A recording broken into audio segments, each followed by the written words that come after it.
Hello everyone, you all are welcomed in our session of Mughal Empire Part 1B। मैंने आपको पहले ही बताया था कि पार्ट 1 में हम थ्योरेटिकल पार्ट डिस्कस करने वाले हैं मुगल अंपायर के बारे में। तो अगर आपने पार्ट 1A देखा होगा तो मैंने आपको बताया था कि मुगल अंपायर के बारे में आपने जरूर सुन रखा होगा। अगर बचपन से आपने कभी भी हिस्ट्री वगैरह पढ़ी है तो आपके अगर मैं कहूं कि जब से हिस्ट्री की स्टार्टिंग होती है तो कुछ ना कुछ तो जरूर आपने मुगल वंश या मुगल डायनेस्टी या मुगल अंपायर के बारे में जरूर सुन रखा होगा।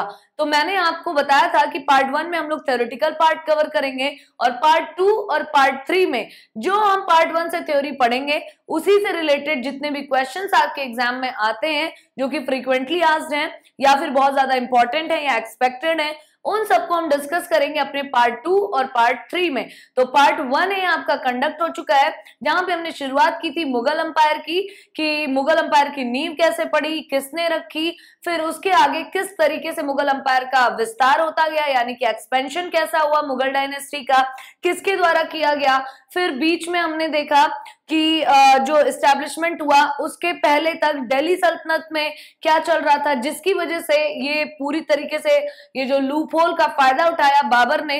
तो हम लोगों ने काफी कुछ डिस्कशन किया था, बाबर से स्टार्टिंग की थी जहां पे मैंने आपको बताया कि बाबर फरगना का शासक था। फरगना कहाँ है? आपके उज्बेकिस्तान में है। तो और फिर उसके बाद जब भारत में दिल्ली सल्तनत चल रहा था तो लोधी डायनेस्टी थी, लास्ट डायनेस्टी ऑफ दिल्ली सल्तनत, जिसमें से लोधियों की आपस में नहीं बनती थी, इसीलिए इब्राहिम लोधी जो कि सुल्तान के तौर पे थे वो बाबर से हार जाते हैं क्योंकि उनका जो भी संगठन था उसमें उनकी आपस में तालमेल नहीं था, कोई कोऑर्डिनेशन नहीं था और साथ ही साथ आपस में डिस्प्यूट्स बहुत ज्यादा थे। और बाबर की जो सेना थी वो इब्राहिम लोधी की सेना से तो काफी छोटी थी लेकिन वो स्किल्ड थी और साथ ही साथ बाबर ने तोपों का भी प्रयोग किया था जिसकी वजह से इब्राहिम लोधी की हार होती है और भारत में मुगल डायनेस्टी का एस्टेब्लिशमेंट हो जाता है। तो मैंने लास्ट सेशन में यानी कि 1A में आपको पूरा बताया था कि कहां से कहां तक कैसे विस्तार था, फिर बाबर के बाद किस तरीके से उसका बेटा उसकी मृत्यु के बाद हुमायूं गद्दी पर बैठता है लेकिन लंबे समय तक नहीं बैठ पाता है यानी कि 1530 में तो उसको राजगद्दी मिलती है। क्यों? क्योंकि 1529 में डेथ हो जाती है। 1529 क्या 1530 में किसकी? बाबर की। उसके बाद हुमायूं उसका उत्तराधिकारी यानी सक्सेसर बनता है और मामला 36-37 तक तो सही चलता है यानी कि काफी विजय हासिल की थी हुमायूं ने अपने पश्चिम से लेकर पूर्व तक अपने राज्य का विस्तार किया, एक्सपेंशन किया। लेकिन उसके बाद शेरशाह सूरी की एंट्री हो जाती है जो कि इन्हीं के पिताजी के यहाँ ही काम करता था, सैनिक था और मौका देखते ही उसने दिल्ली, आगरा और साथ साथ बंगाल की पूरी राजगद्दी ले ली जिसकी वजह से हुमायूं को निर्वासित जीवन जीना पड़ा यानी कि भारत से बाहर, क्योंकि उसकी जान पे बनाई थी। शेरशाह सूरी ने उसको मतलब पूरी तरीके से इतना परेशान कर दिया। चौसा का युद्ध हुआ, बेलग्राम का युद्ध हुआ जिसकी वजह से हुमायूं को अपना देश छोड़ के बल्कि अरब और फारस देशों में जाना पड़ा। ठीक है, हालांकि वापसी होती है ईरान के शासक की मदद से 1555 में, लेकिन ज्यादा समय तक वो जिंदा नहीं रह पाता है और एक दिन जो कि पुस्तकालय की सीढ़ियों से जिसका नाम दीन पनाह था उसमें वो गिर के मर जाता है यानी कि हुमायूं का भी अंत हो जाता है। लेकिन हुमायूं का विवाह हो चुका था, उसके निर्वासित जीवन में अकबर का जन्म हो चुका था तो अकबर कहीं ना कहीं जंगलों में दीक्षा ले रहे थे और जैसे ही हुमायूं की मृत्यु होती है तो उसके नेक्स्ट सक्सेसर के तौर पे या फिर कहीं कि उसके अगले उत्तराधिकारी के तौर पे अकबर का राज्याभिषेक किया जाता है। तो मुगल अंपायर के बारे में मैंने आपको बताई थी एक चीज कि इसकी जो शुरुआत होती है वो 1526 से लेकर और हमें जो अभी पढ़ना है मुगल डायनेस्टी के अंतर्गत वो 1707 एडी तक यानी कि आपके 1707 एडी तक। और अगर मैं रूलर्स में बात करूं तो 1526 से में कौन आया था? बाबर से लेकर औरंगजेब तक हमें कवर करना है। इसके बाद का जो समय है वो मुगल अंपायर के लिए कुछ अच्छा नहीं है, खास नहीं है। क्यों? क्योंकि उसमें लगातार कॉन्टिन्यूअसली क्या देखा गया? डिक्लाइन, उनका पतन देखा गया। क्यों? क्योंकि भारत में यूरोपियन कंपनीज का और अंग्रेजों का, ब्रिटिशर्स का राज होता चला गया जिसकी वजह से जो मुगल डायनेस्टी थी उसमें लगातार पतन देखा गया और आने वाले जो मुगल बादशाह थे औरंगजेब के बाद वो उतने कैपेबल, उतने सक्षम नहीं थे जिसकी वजह से भी मुगल अंपायर को काफी पतन झेलना पड़ा। और इसी दौरान आपने कई सारे युद्ध भी देखे होंगे जो अंग्रेजों और मुगलों के बीच में हुए यानी यानी कि एक तरीके से मॉडर्न इंडिया का पार्ट वो बनते चले गए। इसीलिए हम मुगल अंपायर में सिर्फ 1707 तक का ही पूरा का पूरा एनालिसिस करेंगे। इसके बाद की जो कहानी है वो हम साथ साथ अपने जो मॉडर्न इंडियन हिस्ट्री स्टार्ट होगी हमारी, वहां पर हम आपको कवर कराएंगे इसके बाद के मुगल बादशाहों के बारे में, या फिर मुगल डायनेस्टी के समय में कैसा रूलिंग पीरियड था, क्या चीजें थी, ये सारी चीजें हम वहां पर डिस्कस करेंगे। तो चलिए, अकबर जो कि जितने भी मुगल बादशाह हुए हैं उन सब में अगर कहा जाए तो ग्रेट अगर कोई रहा, या फिर कहें जो सबसे ज्यादा प्रसिद्ध रहा हिंदुओं और मुस्लिमों दोनों के बीच में, तो वो अकबर थे। इसीलिए आपने कहीं ना कहीं देखा होगा कि अकबर के नाम के आगे अकबर महान या फिर द ग्रेट अकबर लिखा होता है। ठीक, क्योंकि अकबर ने कुछ इंडिया या कहें भारत के हित में भी काम किए थे, हिंदुओं के हित में काम किए थे, जिससे वो लोगों के बीच में काफी लोकप्रिय भी थे, लोग उनको पसंद भी करते थे। यही कारण था कि हिंदू राजाओं ने भी अपनी पुत्रियों की शादी फिर करना स्टार्ट किया। अब देखिएगा यहाँ पे अकबर के बारे में, अकबर का पूरा नाम क्या था? जलालुद्दीन मोहम्मद अकबर, तैमूरी वंशवली के मुगल वंश का तीसरा शासक था। तैमूर के बारे में मैंने आपको बताया था, तैमूर लंग की तरफ से ये 5वें वंशज थे, चंगेज खान की तरफ से 14वें नंबर के। तो ये तैमूरी वंशावली के थे, जिसमें ये तीसरे शासक थे। पहला कौन था? बाबर, दूसरा कौन था? हुमायूं, तीसरा कौन था? अकबर। अकबर मात्र 13 वर्ष की आयु में ही अपने पिता नसीरुद्दीन मोहम्मद हुमायूं की मृत्यु के उपरांत दिल्ली की राजगद्दी पर बैठा था। यानी अकबर के बारे में क्या कहा जाता है? क्यों? क्योंकि अकबर का जन्म ही हुआ कब? 1542 में, यानी कि 1542 में। और इनकी मृत्यु कब होती है? किसकी? हुमायूं की, 1556 में। और इसी के बाद ही 1556 में राज्याभिषेक करा दिया जाता है किसका? अकबर का।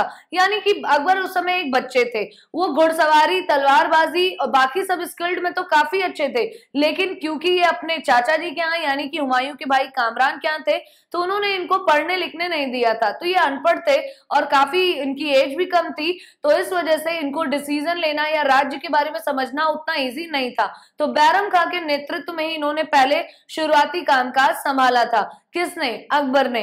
ठीक है, तो और इसीलिए एक शासन भी देखा जाता है, उसका नाम भी, यानी कि औरतों के द्वारा वो शासन किया जा रहा था। उस समय इनके दरबार में जो औरतें थी, उन्हीं के कहने पर, उन्हीं के कहा जाए जो फाइनल डिसीजन होता था अकबर का, वो उनसे प्रभावित होता था। ठीक है, अब देखिएगा यहाँ पर 1556 में इन्हें गद्दी पर तो बैठा दिया गया दिल्ली की। क्यों गद्दी पर बैठाया गया? क्योंकि कोई ना कोई तो मुगल बादशाह बनना चाहिए था, और मुगल बादशाह बनने के लिए उन्हीं के वंशज का होना चाहिए था, तो अकबर ही थे। ठीक है, क्योंकि हुमायूं ने बाद में अपने भाइयों को भी मार दिया था, कामरान वगैरह को। क्यों? क्योंकि कामरान वगैरह ने उनके साथ धोखा किया। हुमायूं ने तो उन्हें अपना राज्य दे दिया था पिता के हिसाब से, यानी पिताजी की जो इच्छा थी उसी के हिसाब से उन्हें काबुल, कांधार सब दे दिया था। लेकिन जब हुमायूं को जरूरत पड़ी निर्वासित जीवन के दौरान, तो उन्होंने उसको बसेरा नहीं दिया था। उसकी पत्नी को तो दिया, बच्चे को दिया, लेकिन उसको नहीं दिया। ठीक, तो बाद में कामरान वगैरह भी नहीं बचे, तो अकबर को ही बनना था। तो यहाँ पे देखिएगा, अपने शासन काल में अकबर ने शक्तिशाली पश्तून वंश कौन सा वंश था? वही जो शेरशाह सूरी का था। क्यों? क्योंकि हुमायूं जब छोड़ के गए थे तो उस समय कौन सा वंश चल रहा था भारत में? सूरी वंश। ठीक है, लेकिन बाद में जो शेरशाह सूरी के आक्रमण बिल्कुल बंद करवा दिए थे किसने? अपने शासनकाल में अकबर ने। ठीक है, फिर क्या हुआ? साथ ही पानीपत के द्वितीय युद्ध में नवघोषित हिंदू राजा हेमू को पराजित किया था। शेरशाह सूरी के जो वंश थे, यानी उनके जो वंशज थे, क्योंकि शेरशाह सूरी तो 1540 में गद्दी पर बैठा, लेकिन 1545 एडी में तोपखाने में कालिंजर कहाँ है? आपके बुंदेलखंड में। तो कालिंजर में तोपखाने में तो फट जाने की वजह से शेरशाह सूरी की डेथ हो गई। तो उसके बाद के जो वंशज थे वो उतने ज्यादा सक्षम नहीं थे, तो बाद में हुमायूं ने भी उनको हराया और इसीलिए गद्दी पर बैठा। और बाद में सूरवंश के जो भी आक्रमण होते भी थे तो अकबर के समय में वो पूरी तरीके से बंद हो गए।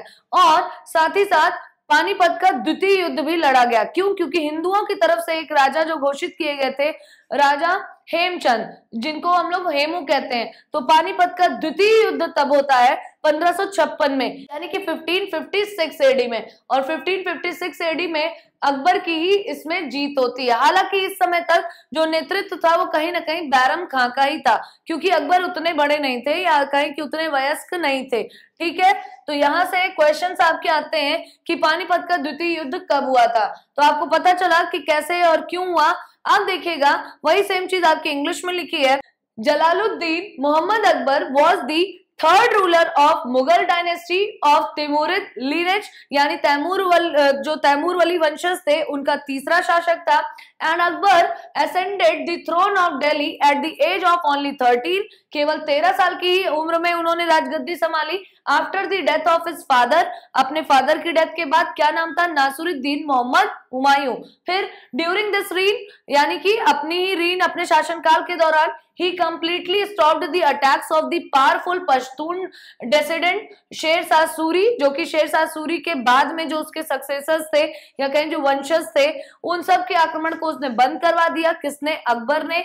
और साथ ही साथ as well as defeated the newly proclaimed, जो नव घोषित हिंदू राजा थे हेमू, जो कि हिंदू किंग थे, इनको भी सेकेंड बैटल ऑफ पानीपत, जो कि आपका कब हुआ था, it was fought in the year 1556, he defeated Hemu also. ठीक है, तो हेमू को भी हराया, यानी कि अकबर की विजय का क्रम शुरू हो गया था। आप देखिएगा अकबर के बारे में मैंने वैसे ऑलरेडी आपको एक फीचर बताया कि अपने साम्राज्य के गठन करने और उत्तरी और मध्य भारत के सभी क्षेत्रों को एक छत्र अधिकार में लाने में अकबर को 2 दशक लग गए थे। इसका क्या अर्थ है 2 दशक कैसे? जैसे देखिएगा 1556 में इन्होंने पहला युद्ध इनके नेतृत्व में हुआ। हालांकि नेतृत्व एक्चुअल में बैरम खां कर रहे थे, लेकिन आप धीरे धीरे, अब यहाँ पे देखिएगा, जैसे मैं मैप बना के दिखाऊं, उत्तर और मध्य की हम बात कर रहे हैं, यानी कि ये वाले पोर्शन की हम बात कर रहे हैं। ठीक है, तो अकबर ने दिल्ली की गद्दी संभाली, लेकिन साथ साथ मेवाड़, चित्तौड़, उदयपुर, राजस्थान, जयपुर, ये सारे के सारे राज्य, और साथ साथ मध्य में भी, इन सब पर धीरे धीरे अकबर ने अधिकार कर लिया 20 साल में। ठीक है, लेकिन एक राज्य ऐसा था जहां के राजा कौन थे? महाराणा प्रताप, यानी कि महाराणा प्रताप सिंह। तो इनके पिताजी थे उदय सिंह। उदय सिंह के समय में भी इनसे काफी युद्ध हुआ, लेकिन उन्होंने तो हार मान ली थी। लेकिन महाराणा प्रताप ने 1576 में एक युद्ध होता है, यानी 1576 एडी में, कौन सा? हल्दी घाटी का युद्ध। इसमें भी अकबर को नाकों चने चबवा दिए थे। यानी कि अकबर के पास इतनी विशाल सेना, इतना विशाल साम्राज्य उनका बढ़ चुका था, उसके बावजूद महाराणा प्रताप अकेले थे, लेकिन उन्होंने हार नहीं मानी। उनके घोड़े यानी चेतक को चोट लग गई, जिसकी वजह से उन्हें लगा कि शायद अब इस युद्ध में उनकी हार हो सकती है, क्योंकि घोड़े का साथ नहीं था। तो उन्होंने अपने आप को स्वयं तो मार लिया, लेकिन अधीनता अपने जीते जी स्वीकार नहीं की। उन्होंने अकबर के सामने अपने घुटने नहीं टेके। यहाँ तक कि यह भी कहा जाता है कि अकबर के डर की वजह से उन्हें छिप के भी रहना पड़ा, जिसकी वजह से उन्हें घास की रोटियां तक खानी पड़ी थी, घास की रोटियां, लेकिन अधीनता नहीं स्वीकार की थी।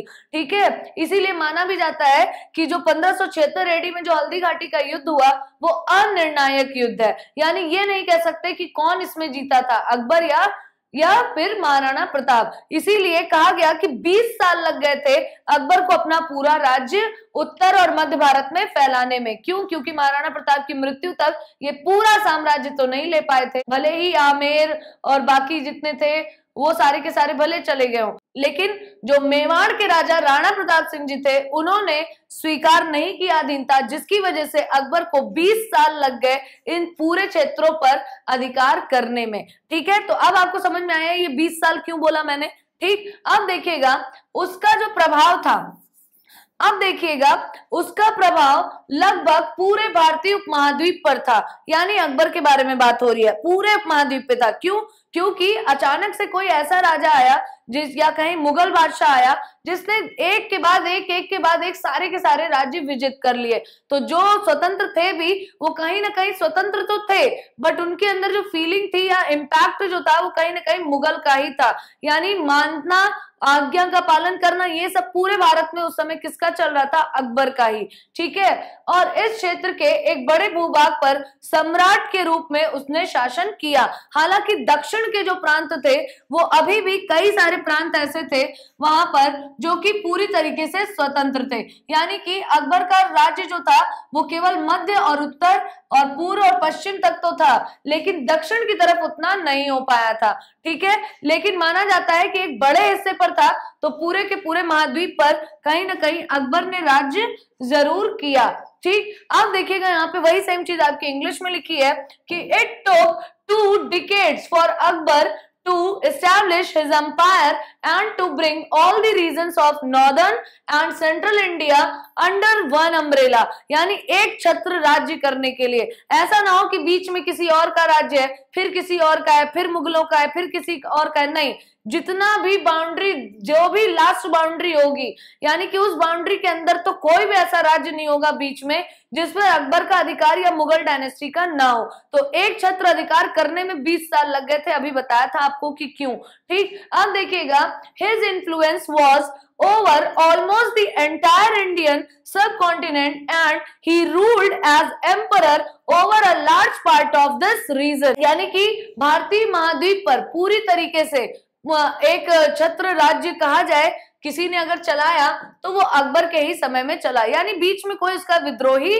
नहीं रहा, जहां तक टेरिटरी रही तो सॉलिड रही। ठीक। आप देखिएगा और भी बहुत सारे फीचर्स हैं, और अगर मैं कहूं कि मुगल अंपायर से सबसे ज्यादा क्वेश्चंस अगर आते हैं तो कहीं ना कहीं अकबर से ही पूछे जाते हैं, क्योंकि अकबर की ने ही बहुत सारी पॉलिसीज, बहुत सारे नए नए नियम कानून या कहीं की कुछ प्रथाओं को भी तोड़ा, तो इसकी वजह से क्वेश्चंस का भी पार्ट बहुत ज्यादा क्रिएट हो जाता है। तो चलिए देखते हैं, अकबर ने हिंदुओं पर लगने वाला जो जजिया कर था उसे समाप्त कर दिया। जो पहले से चला आ रहा था सिर्फ हिंदुओं पर, उसको समाप्त किया, बल्कि ऐसे अनेक कार्य किए जिनके कारण हिंदू और मुस्लिम दोनों उनके प्रशंसक बने। क्यों? अभी हम आपको बताएंगे। एक साथ सारा का सारा एक चार्ट बना हुआ है, वहां पे आपको बताएंगे कि उन्होंने कौन कौन से ऐसे काम किए थे। फिर देखिएगा, उसने हिंदू मुस्लिम संप्रदायों के बीच की दूरियां कम करने के लिए दीने इलाही नामक धर्म की स्थापना की थी। उन्होंने कहा भाई अगर कोई मुस्लिम है तो उसे हिंदू में कन्वर्ट कराना भी नहीं सही है, कोई हिंदू है तो उसे मुस्लिम में कन्वर्ट कराना भी नहीं सही है। तो अगर हमें बीच का रास्ता चाहिए जहां पे लोगों में आपस में सौहार्द बढ़े, तो एक नया धर्म उन्होंने चलाने की कोशिश की अकबर ने। कौन सा? दीने इलाही। यानी कि ना तुम हिंदू हो ना तुम मुस्लिम हो, बल्कि तुम्हारा एक अलग ही धर्म है जो कि कहीं ना कहीं ईश्वर को ही मानता है। ठीक। फिर देखिएगा, और सभी का कहना है कि ईश्वर तो एक ही है। ठीक। अब देखिएगा, उसके दरबार में मुस्लिम सरदारों की अपेक्षा हिंदू सरदार अधिक थे। यानी जो भी मंत्री पद पे थे यानी जो उसके खास व्यक्ति थे अकबर के, उसमें मुस्लिमों से ज्यादा हिंदू थे। ठीक है। अभी आपको जब नवरत्न दिखाएंगे तो नवरत्नों में भी आपको दिखाएंगे कि कई सारे हिंदू भी थे। अब देखिएगा, वही सेम चीज आपकी इंग्लिश में लिखी है। Akbar not only abolish the jizya imposed on Hindus, ना ही केवल हिंदुओं पर लगने वाला जजिया कर ही समाप्त किया, but also did many such works due to which both Hindus and Muslims became his admirers. यानी उसके प्रशंसक बन गए। फिर ही founded the religion called Din-i-Ilahi religion चलाया to reduce the distance between Hindu and Muslim sects and Hindu जो Hindu chief, यहाँ पे क्या मतलब है? चीफटेंस का, यानी सरदार, यानी प्रमुख पदों पर जिनको रखा वो कौन थे? Were more in his court than Muslim chieftains. यानी कि जो मुस्लिम सरदार थे उनसे अधिक संख्या किसकी थी? उससे अधिक संख्या हिंदू सरदारों की थी। अब देखिएगा, अकबर के समय में एक प्रथा चली कि किसी पर्टिकुलर, जैसे आज हम देखते हैं ना पोर्टफोलियो, जैसे किसी को पेट्रोलियम मंत्रालय दे दिया जाता है, किसी को रेल मंत्रालय दे दिया जाता है, किसी को फाइनेंस दे दिया जाता है, तो किसी को होम मिनिस्ट्री दे दी जाती है। तो उसी तरीके से अकबर ने ही शुरुआत कर दी थी। अकबर के समय में नवरत्न हुआ करते थे, ठीक है। वैसे ये प्रथा आज की नहीं है, मौर्य समाज में भी था। मौर्य में भी आपने देखा होगा, उनके भी प्रमुख थे उनके राज दरबार में, ठीक। उसी तरीके से अकबर ने भी नवरत्नों की शुरुआत की थी। अकबर के समय में नवरत्न कौन कौन से थे, यहां से क्वेश्चन कई बार आता है आपका। अबुल फजल, फैजी, मियां तानसेन, राजा बीरबल, राजा टोडरमल, राजा मानसिंह, अब्दुल रहीम खान खाना, फकीर आजिउद्दीन और मुल्ला दो प्याजा। अब इसमें देखिएगा, ये आपके तानसेन, ठीक है, इनका नाम वैसे क्या था, रामतनु। इनका जन्म कहाँ पे हुआ था, आपके भोपाल में, ठीक है। तो मियां तानसेन इनको बोलते हैं, लेकिन ये थे क्या, रामतनु पांडे इनका नाम था, ठीक है। तो ये भी हिंदू थे। राजा बीरबल, राजा टोडरमल, राजा मानसिंह, ये सब इनके नवरत्नों में शामिल थे। यानी खास में भी, अब 9 में भी अगर 4 से 5 हिंदू हैं, तो यानी कि काफी एक तरीके से हिंदुओं को अपने फेवर में करने की कोशिश की गई, या फिर कहीं हिंदुओं के लिए अच्छा काम किया, ठीक। अब वही सेम चीज आपकी इंग्लिश में लिखी है, मैंने ऑलरेडी आपको बताई है। अब देखिएगा, अकबर द्वारा किए गए जो महत्वपूर्ण कार्य थे, ये सबसे ज्यादा इंपॉर्टेंस तब रखते हैं जब आपके लिए क्वेश्चंस आते हैं। तो यहाँ पे देखिएगा, सबसे पहला काम, तीर्थ यात्रा पे जो कर लगता था और हिंदुओं पे जो कर लगता था, वो दोनों ही समाप्त किया। तीर्थ यात्रा यानी हिंदू जब तीर्थ यात्रा पे जाते थे तो उसके लिए एक अलग से टैक्स लगता था, ठीक है, पहले से चला आ रहा था दिल्ली सल्तनत से ही, तो उसको अबॉलिश कर दिया, ही अबॉलिश्ड इट। और कब, 1563 में। फिर 1564 में, अब तक तो अकबर काफी मैच्योर हो गया होगा ना, 1556 में गद्दी पे बैठा, 7 साल और बीत चुके थे, यानी लगभग 20-21 वर्ष की आयु हो चुकी थी। तो अकबर ने डिसीजंस लेना स्टार्ट किए, तीर्थ यात्रा कर की समाप्ति की, जजिया कर की समाप्ति की, जो कि सिर्फ और सिर्फ हिंदुओं पे लगता था। फिर 1567 में क्या किया, मनसबदारी व्यवस्था प्रारंभ की। मनसबदारी यानी कि क्या होता था, जैसे आपने सुना होगा सूबेदार, मनसबदार, तो पूरा का पूरा एक मनसब दे दिया जाता था, यानी एक क्षेत्र दे दिया जाता था, और उसका प्रमुख क्या कहलाता था, मनसबदार। उसको पूरी तरीके से उसका एडमिनिस्ट्रेशन करना होता था। तो मनसबदारी की व्यवस्था प्रारंभ की कि सिर्फ एक ही नहीं, जगह जगह उनके अलग अलग मनसबदार भी होंगे, ठीक। फिर उसके बाद 1571 में क्या किया, फतेहपुर सीकरी को राजधानी बनाया। इससे पहले जो बादशाह थे, इनकी राजधानी क्या हुआ करती थी, आगरा। क्या हुआ करती थी, आगरा।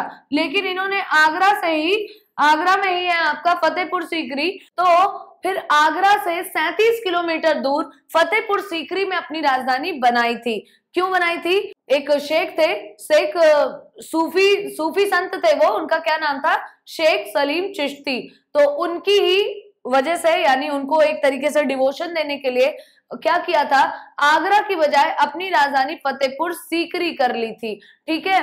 और ऐसा क्यों था, क्योंकि अकबर को संतान नहीं थी, तो सलीम का जो जन्म हुआ, वो सलीम इनका नाम था नहीं, जहांगीर के बचपन का नाम सलीम था, ठीक है। जहांगीर नाम था ओरिजिनल, लेकिन सलीम नाम इनके गुरु की कृपा की वजह से ही सलीम का जन्म हुआ, यानी जहांगीर का, इसीलिए उन्हीं के नाम पे इनका नाम रखा गया। तो फतेहपुर सीकरी अपनी राजधानी भी ये शेख जो सूफी संत थे सलीम चिश्ती, उन्हीं की वजह से कौन लेकर आया, अकबर, यहाँ पे फतेहपुर सीकरी में, ठीक। फिर देखिएगा 1574 ईस्वी में यहाँ पे दास प्रथा का अंत किया, यानी जो दास वगैरह रखे जाते थे उनके साथ काफी दुराचार होता था, काफी बुरा बर्ताव होता था, उस प्रथा को अंत किया। फिर उसके बाद 1575 में क्या किया, इबादत खाना स्थापित किया। इबादत खाना क्या था, ये एक ऐसा प्लेस था जो कि जैसे कि अब कुछ लोग मंदिर जा रहे हैं, कुछ लोग मस्जिद जा रहे हैं, तो जो लोग दीन-ए इलाही धर्म अपनाना चाह रहे थे, या फिर कहें कि जिनको मंदिर और मस्जिद दोनों की बजाय कोई तीसरा स्थान चाहिए, तो वो इबादत खाना था। यानी कि अगर आपको पूजा करनी है ईश्वर की या कुछ भी प्रे करना है, तो आप इबादत खाने में जाइए और वहां पे प्रे कर सकते हैं। फिर 1582 में दीन-ए इलाही धर्म की शुरुआत की, यानी कि जो नया धर्म मैंने आपको बताया था ऑलरेडी। फिर 1583 में इलाही संवत की स्थापना की। संवत क्या होता है, जैसे इस समय हम लोग कैलेंडर कौन सा यूज करते हैं, अंग्रेजी कैलेंडर। हम मानते हैं कि ईसा मसीह के जन्म के से ही हम 0 से काउंटिंग करते हैं ईयर की, और जो भी समय ईसा मसीह के पहले का है उसको हम वापस से काउंट करते हैं बिफोर क्राइस्ट यानी बीसी, और इस साइड क्या होता है आफ्टर क्राइस्ट यानी कि एसी। ठीक है, तो आफ्टर क्राइस्ट से हम मानते हैं यानी कि ईसा मसीह का जन्म ही 0 से माना जाता है, फिर 1 2 3 4। तो ये क्या होता है, ये संवत की शुरुआत होती है। तो अकबर के समय में इलाही संवत की शुरुआत हुई, यानी इन्होंने अपना एक अलग हिसाब किताब बनाया कि जो है हमारा जो वर्ष चलेगा या हम जो अपना इतिहास लिखेंगे वो इसके हिसाब से लिखेंगे। जैसे हिंदुओं में भी शक संवत है और विक्रम संवत है, तो 2 तरीके के संवत हैं जिनमें काफी डिफरेंस तो नहीं है, लेकिन हाँ एक में 56 एक में 79 ऐसे ही सालों का अंतर देखने को मिलता है। ठीक, अब देखिएगा वही सेम चीज आपकी इंग्लिश में लिखी है। यहाँ पे अकबर के बारे में एक जीवन परिचय हम आपको यहाँ पे थोड़ा सा शॉर्ट में बताना चाहेंगे। तो यहाँ पे देखिएगा अकबर का पूरा नाम क्या था, जलालुद्दीन मोहम्मद अकबर। ये इसलिए करा रहे हैं क्योंकि ये बहुत ही इंपॉर्टेंट है। फिर इसके बाद अकबर का जन्म कब हुआ, 15 अक्टूबर 1542 को। ठीक, जन्मभूमि क्या थी, अमरकोट सिंध, जो कि इस समय पाकिस्तान में। फिर मृत्यु कब हुई, 1605 में, 63 इयर्स की एज में। मृत्यु का स्थान क्या था, आगरा का फतेहपुर सीकरी। हुमायूं कौन थे, पिता, और माता का नाम क्या था, मरियम मकानी, यानी कि एक तरीके से हमीदा बानो।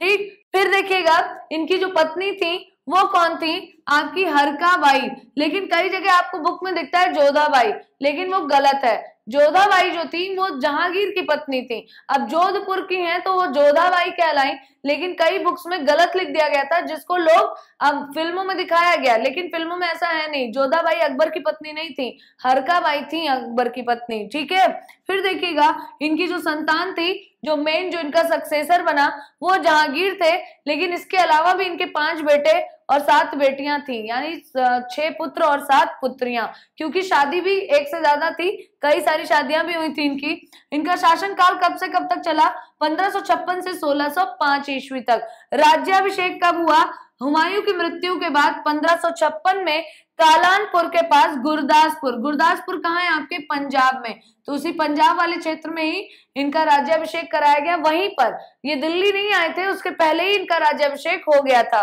फिर देखिएगा युद्ध जो प्रमुख थे वो पानीपत का द्वितीय युद्ध कब हुआ था, आपके 1556 में, और हल्दी घाटी का युद्ध 1576 में, यानी कि 1576। फिर देखिएगा इनकी जो राजधानी थी वो फतेहपुर सीकरी, आगरा और साथ साथ दिल्ली भी थी, लेकिन आगरा से अब ये तीनों ही राजधानी रही, कुछ दिन दिल्ली, कुछ दिन आगरा, कुछ दिन फतेहपुर सीकरी। फिर देखिएगा यहाँ पे इनके पहले कौन थे, हुमायूं। इनका उत्तराधिकारी कौन बना, जहांगीर। ये क्या थे, मुगल। ठीक है, इनका मकबरा कहाँ बनाया गया, आगरा। ठीक है, अकबर का। ठीक, बाकी बहुत सारी चीजें हैं जो अभी आपको बतानी है। हल्दी घाटी युद्ध के बारे में वैसे मैंने ऑलरेडी आपको बता दिया है कि 1576 एडी में हुआ, किस किस तरीके से हुआ, ये सारी कहानी मैंने आपको बताई थी। एक चीज और आपको बताना चाहेंगे, ये जो हल्दी घाटी का युद्ध है, ये जो हल्दी घाटी है ये एक्चुअली एक पास था, यानी एक 2 पहाड़ों के बीच का रास्ता जिसे काट के बनाया गया। अब तो काफी चौड़ा भी है, पहले और भी सकरा था, यानी कि और भी ज्यादा पतला था। ठीक है, तो जब ये रास्ता जो कटा हुआ रास्ता था, इसके अगल बगल यानी कि दोनों साइड्स पे जो सॉइल का कलर था ना, जो मिट्टी का, वो बिल्कुल हल्दी की तरह था, इसीलिए अब ये घाटी तो कहलाई। 2 पहाड़ों के बीच में अगर वैसे घाटी कहलाती है ढाल, लेकिन ये रास्ता था तो इसको भी घाटी बोला जाता है, वैली। तो दोनों ही हल्दी के कलर की थी, इसीलिए इसका नाम ही था हल्दी घाटी। तो यहीं पर युद्ध हुआ अकबर और महाराणा प्रताप के बीच में। और यहाँ पे आप देख सकते हैं, मैंने आपको ऑलरेडी बताया था कि उन्होंने अधीनता स्वीकार नहीं की थी, लेकिन उनके घोड़े को यानी चेतक को चोट लगने की वजह से उनको पता था कि अब इस युद्ध में उनकी हार निश्चित है, उनकी पराजय निश्चित है, लेकिन उन्होंने पराजय स्वीकार नहीं की थी, अधीनता स्वीकार नहीं की थी अकबर की, बल्कि स्वयं ही अपने आप का जो प्राण थे वो न्यौछावर कर दिए थे। ठीक, अब इसके बाद किसका शासन आता है, जहांगीर का। जहांगीर के बारे में मैंने अभी आपको बताया था, काफी मन्नतों के बाद किसका जन्म हुआ था, जहांगीर का। तो जानेंगे हम इसके भी बारे में, लेकिन अगर हम लोग ने जहांगीर आज स्टार्ट किया तो काफी लंबी कहानी हो जाएगी। तो आज के सेशन में हम थ्योरेटिकल पार्ट में इतना ही रखेंगे। हमारा जो पार्ट 1 का सी पार्ट होगा उसमें हम डिस्कस करेंगे आपसे जहांगीर से लेकर औरंगजेब तक की कहानी। तो आई होप कि आज के सेशन में भी आपको, क्योंकि अकबर ही सबसे बड़ा पार्ट है मुगल एम्पायर का, तो देखिए आप अकबर को ही कवर करते करते इतना समय निकल गया, लेकिन कुछ अकबर से रिलेटेड अभी भी फैक्ट रह गए हैं। अब ये तो बात हुई एक आखिरी युद्ध एक तरीके से देखा जाए अकबर के समय में, जिसमें अकबर का काफी ज्यादा संघर्ष देखा गया, किसके साथ? महाराणा प्रताप के साथ। ठीक है, इसके बाद अकबर का एक छत्र राज रहा काफी पूरे उत्तर और मध्य भारत में, लेकिन यहां से अकबर की कहानी खत्म नहीं होती है। इसके बाद भी गुजरात विजय चलती रही, बहुत सारी विजय हुई, और एंड में अगर देखा जाए तो 1605 में अकबर की डेथ हो जाती है। लेकिन कुछ प्रथाएं हैं, जिन प्रथाओं के बारे में हम आपको यहाँ पे बताना चाहेंगे, जो कि आपके क्वेश्चंस का पार्ट बनती हैं। जैसे कि नंबर 1 अगर मैं बात करूं, आपसे पूछा जाता है कि तुलादान की प्रथा किसने चलाई थी? तो तुलादान की जो प्रथा है, इसकी शुरुआत भी अकबर ने ही की थी। तुलादान क्या होता था? एक तराजू, बड़ा तराजू होता था, तो तराजू को हिंदी में क्या बोलते हैं? तराजू को हिंदी में तुलाई तो बोला जाता है। ठीक है, तो अकबर के समय में जो मुगल बादशाह थे यानी अकबर, एक तरफ अकबर जी को बैठाया जाता था यानी सम्राट अकबर, और दूसरी तरफ कभी अन्न, कभी सोना चांदी, इन सब के यानी कि अकबर के वेट के बराबर ही धन दौलत, अनाज, अन्न, ये सारी चीजें जो प्रजा थी उसमें बांटा जाता था, डिस्ट्रीब्यूट किया जाता था, उसका वितरण किया जाता था। ठीक है, तो यही कहलाती थी तुलादान की प्रथा। एक प्रथा और ज्यादा पॉपुलर है, वो कौन सी है आपकी? झरोखा दर्शन। झरोखा दर्शन। अब झरोखा दर्शन क्या था? झरोखे का क्या मतलब होता है? आपने कभी किसी महल वगैरह को देखा हो, या आपके घर में भी जो छोटी सी एक खिड़की होती है यानी कि एक विंडो, वो कहलाता है झरोखा। यानी जहां से आप आराम से कोई व्यू, वो खिड़की तो छोटी होती है लेकिन आप जो आपको विजुअल होता है यानी कि जो भी आप विजुलाइज करते हैं वो काफी बड़ा दृश्य होता है, तो वही कहलाता है आपका झरोखा। तो एक हफ्ते में एक दिन होता था फिक्स, जिस दिन अकबर खुद यानी कि मुगल बादशाह खुद इस झरोखे पर बैठते थे, और जो भी जनता, या कहें कि जो आज के समय में हम जनता बोलते हैं, उस समय जो प्रजा हुआ करती थी, वो अपनी ग्रीवेंसेस को या फिर जो भी उनकी समस्याएं होती थी, प्रॉब्लम्स, वो सारी की सारी डायरेक्ट डिस्कस करते थे, डायरेक्ट बताते थे किसको? मुगल बादशाह को। और मुगल बादशाह खुद उनकी शिकायतों को, या जो भी उनके साथ ग्रीवेंसेस या जो भी उत्पीड़न वगैरह अगर कुछ हुआ है या कोई समस्या है, तो उसके बारे में खुद सुनते थे। कौन? मुगल बादशाह। तो ये दोनों प्रथाएं भी जो थी अकबर के समय में काफी पॉपुलर हुई थी। कौन सी? एक तो तुलादान की प्रथा और दूसरी झरोखा दर्शन। तो ये आपको बताना जरूरी था, इसीलिए मैंने आपको बता दिया। बाकी इसके बाद अगर हम बात करें, यहाँ पर अकबर को तो जो संतान हुई वो कौन थी? जहांगीर। ठीक है, तो जहांगीर का जो जन्म हुआ,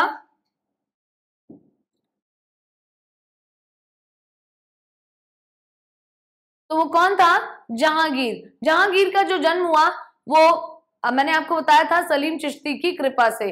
तो आप समझ सकते हैं कि जहांगीर कितने प्रिय होंगे अकबर के लिए। तो उनके अगले सक्सेसर या कहें कि अगले उत्तराधिकारी जहांगीर ही बनते हैं। लेकिन जहांगीर के बारे में हम डिस्कस करेंगे नेक्स्ट सेशन में, क्योंकि आज के सेशन में हमने पूरी तरीके से अकबर के बारे में जाना, और आपके एग्जाम के पॉइंट ऑफ व्यू से भी अकबर का ही पोर्शन मुगल डायनेस्टी में सबसे कहा जाए खास भी है, सबसे लंबा भी है, क्योंकि जो उनके द्वारा किए गए जो महत्वपूर्ण काम है उनकी भी संख्या ज्यादा है। इसीलिए आज के सेशन में हम सिर्फ अकबर को ही कवर करेंगे। जो हमारा पार्ट 1C होगा थ्योरेटिकल का, उसमें हम डिस्कस करेंगे जहांगीर से लेकर औरंगजेब तक की कहानी। तो आई थिंक आज के सेशन में आपको अकबर से रिलेटेड सारे के सारे फैक्ट क्लियर होंगे। जब मिलेंगे नेक्स्ट सेशन में, तब जानेंगे आगे की मुगल अंपायर की कहानी, और साथ ही साथ जो मॉडर्न इंडिया में मुगल अंपायर का पतन देखने को मिला यानी डिक्लाइन देखने को मिला, वो सारी की सारी चीजें हम डिस्कस करेंगे मॉडर्न इंडिया के पार्ट में। तो मिलते हैं नेक्स्ट सेशन में। टिल देन पढ़ते रहिए, मेहनत करते रहिए, keep learning, keep earning, because learning is earning. Bye bye and take care.